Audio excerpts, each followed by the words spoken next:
Few people make financial decisions purely with a spreadsheet. They make them at a dinner table. Great quote by Morgan Housel from The Psychology of Money, and it has so much truth to it.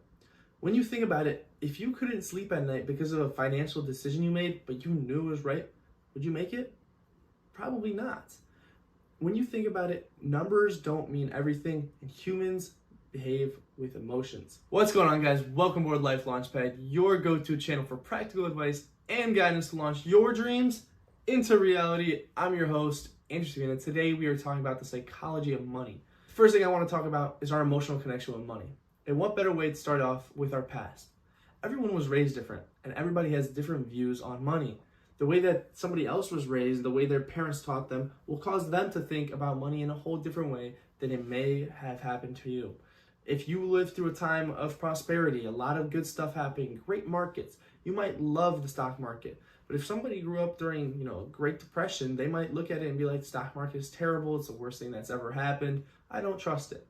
It's two different opinions, it's two different views, but neither one of them are wrong, and how they were raised and what they experienced through their raising. The next thing I want to talk about is money life scripts. You might be looking at me, what's a money life script? The money life script is just how you see money playing a role in your life. Some people see money as a tool. Use money to make money, use money for this, money for that. Other people see it as a burden. I have to spend money to pay off debt. I have to pay for this. I got to do this. It all depends really on just how you perceive money and its value in reality. And no one's is wrong. It's just personal belief. And that's the key concept about the psychology of money. Nobody's belief on money is wrong.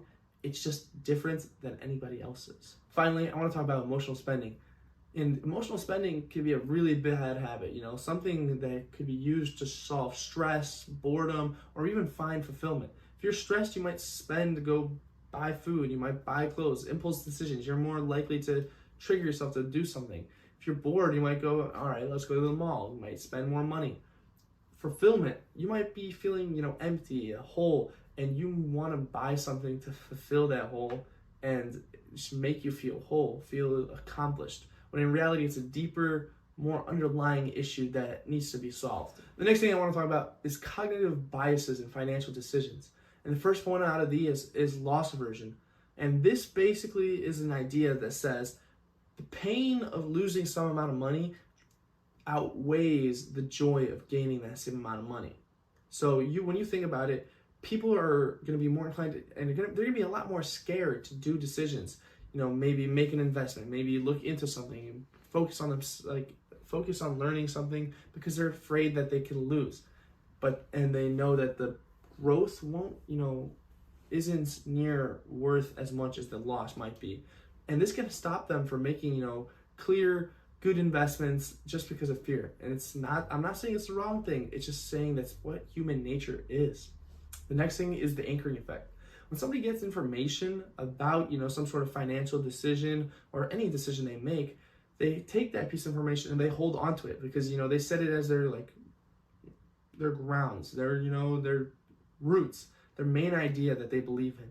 And then they hold on to it, which helps, them feel better, but it also hurts them because, you don't appreciate and understand the other information that you can get. And it's hard to accept anything that comes your way with that limiting behavior. And this will stop you from making, future progress and potentially lead to suboptimal decisions. The final cognitive bias that I want to talk about is confirmation bias. Once you learn something, you will subconsciously, and maybe even fully consciously, look for information that rather supports your beliefs than argues them. And that's because you want to make sure that you don't want to deal with the pain of being wrong, and you would rather just prove yourself right over and over and over again. And then again, I'm going to keep repeating this, and I'm going to keep saying this. There's nothing wrong with this. It's just human psychology, and that's how you look at your decisions, specifically in this case, money. The final thing that I want to talk about is navigating money and emotional well-being. Financial stress, and yes, I know I did a video on stress not too long ago. I'll link that in the description. And financial stress is one of them. Financial stress can cause issues, big time. Finances will always affect you, and it can also impact your mental health, relationships, and overall quality of life. If you have to deal with finances, you're always in debt, it's going to make you more, gloomy, not as happy, just ruin your overall view on life. And that's something we don't want to do. Next thing I want to talk about is financial freedom. People say that money cannot buy you happiness. And to some degree, that may be true. To some degree, that might be false. It might depend on how you look at money. But one thing it can do for you is provide financial freedom and time freedom. Being able to control your finances, you're able to give yourself a lot more flexibility and freedom to do things. You have the opportunity to buy back your time in some cases, and that's one thing that everybody should want to do. You might be looking at me asking, how do I buy back my time? Hiring a chef, hiring a cleaning lady, paying people to do things. Yes, you're paying people to do it, but that gives you your time back that you would have spent doing that. So at some point, you have to realize what's worth more, your money or your time. And then the last point about biases and emotional well-being is money and relationships. This can be a sensitive topic to a lot of people, and that's why you want to make sure that you explicitly tell others, don't tell everybody, but if you're in a romantic relationship, you want to convey your ideas and your beliefs on money clearly so that they can understand. And you want to make sure you understand their beliefs, because if you have contrary beliefs, it's going to make it tough to, go about your whole situation with money and finances into the future. Money is more than just a currency. It's a realm of emotions, beliefs, and behaviors. And if you don't understand your own personal emotions, behaviors, and beliefs, you won't be able to put yourself in the best position and keep growing.